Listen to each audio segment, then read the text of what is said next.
Hello, আসসালামু আলাইকুম বন্ধুরা, সবাই কেমন আছেন? আজকে আমাদের রুমের ইফতারের যে আয়োজন, আমরা মোটামুটি যেভাবে ইফতার করি সেটা খুব ছোট্ট একটা ভিডিও করছি। আসলে আমরা প্রবাসী ব্যাচেলার মানুষ। এটা হচ্ছে আমাদের ব্যাচেলারদের ইফতার, ব্যাচেলারদের ঘর। আমরা মোটামুটি এইভাবেই ইফতার করে অভ্যস্ত বিদেশের বাড়িতে। অনেকেই আর অন্যরকমভাবে ইফতার করে, কিন্তু আমরা এইভাবেই করি। মাঝে মাঝে আমাদের দেশি ট্র্যাডিশনাল ফুড, মাঝে মাঝে বিরিয়ানি, লাহাম, অনেক কিছু আর কি। যাই হোক আর কি বন্ধুরা, সবাই ভালো থাকবেন। আমাদের ব্যাচেলার ইফতারের আয়োজনটা কেমন লাগলো আপনারা আমাকে জানাবেন। ভালো লাগলে লাইক, শেয়ার এবং কমেন্টস করে পাশে থাকবেন।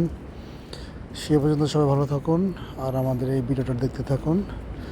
আমাদের প্রবাসীদের ইফতারের আয়োজনটা আপনাদের কেমন লাগলো কমেন্টস করে অবশ্যই জানাবেন। সম্পূর্ণ দেশি মুড়ি ভর্তা, ছোলা, বোট দিয়ে আজকে আমাদের ইফতার। সবাই ভালো থাকবেন। সালাম আলাইকুম।